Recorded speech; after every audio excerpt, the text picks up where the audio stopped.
Hey everybody, Marcus here with the New England Bushcraft Show. Today I'm meeting up with Mitch Mitchell from Native Survival. What's going on? Mitch is one of the finalists from season 1 of the Alone TV show for the History Channel. So you might have recognized him there. He's also got a phenomenal YouTube channel, and the Native Survival sort of brand really here is really well known in this part of the Northeast. So Mitch, I'm really glad that we were able to meet up, and thank you for inviting me to your camp. Yeah, thanks for coming. This is my camp. Parachute, fire, tripod, woodland, wiki up. Yeah. This is it, man. Nice benches. I have big groups here, so we like to have a lot of seating. Awesome. So thanks for being here. Yeah, no worries. Yeah, Mitch, so one of the things that I'm here doing is I'm interviewing the people that are participating in the show. I'd be really interested to know from your perspective, what kind of got you into bushcraft, or what does bushcraft mean to you as a as a lifestyle, as a sport, as a hobby, as a whatever, you know, as a career, as a hobby. Yeah, exactly. Yeah. Sure. So how'd you? This is my job. Yeah, exactly. So how'd you get into it, and you know, what'd you get out of it? Wow. Okay. Let's see how I can start that. What do I get out of it? I get out of a lot of things. I get out of an immense sense of enjoyment of interacting with nature, with God's creation, with all that there is. Because bushcraft encompasses all of it. To understand bushcraft is to understand the natural world. So I really can't imagine a better science other than bushcraft. Now, how did I get into bushcraft? I got into bushcraft because my grandfather still knew some of the old ways, the old ways that were been handed down through my people's time, and so when I was a little kid, he used to fish with a throw line kit. Oh yeah. And he was a very clever man. So he used to fish with a throw line kit. He taught me how to use mud for medicine, things like that, take out stingers.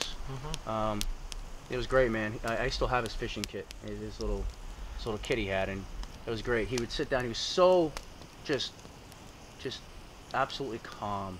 It was like he showed up like he was stalking when he showed up to the water line. He was not making noise. Yeah, it was like he would just all of a sudden, it's like something came over him. He was quiet. He'd sit down. He'd set up his rig.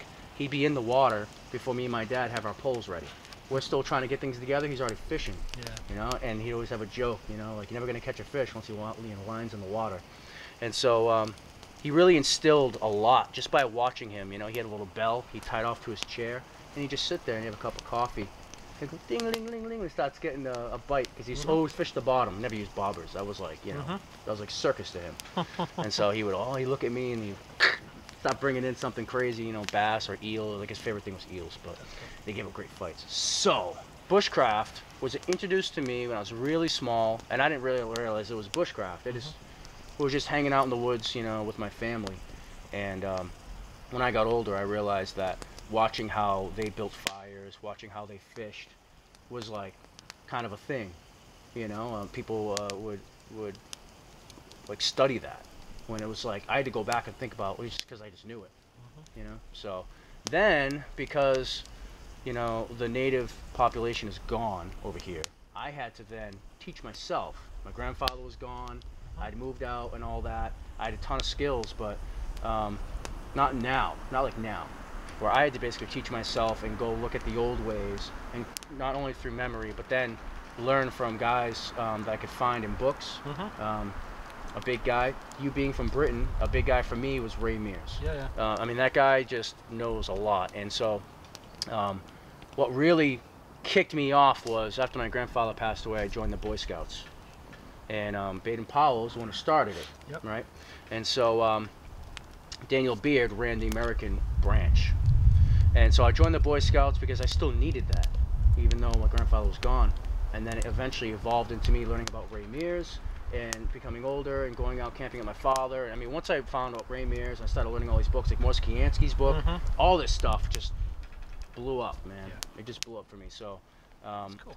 I just kind of expanded from there. Yeah, it's really cool that your grandfather and the heritage and the family kind of like was what motivated you and got kind of piqued your early interest as a child, and then that kind of escalated throughout your adult life. Exactly. Yeah, I got away from it because I became a professional musician, and I stopped going to the woods for like maybe 3-4 years, something like that.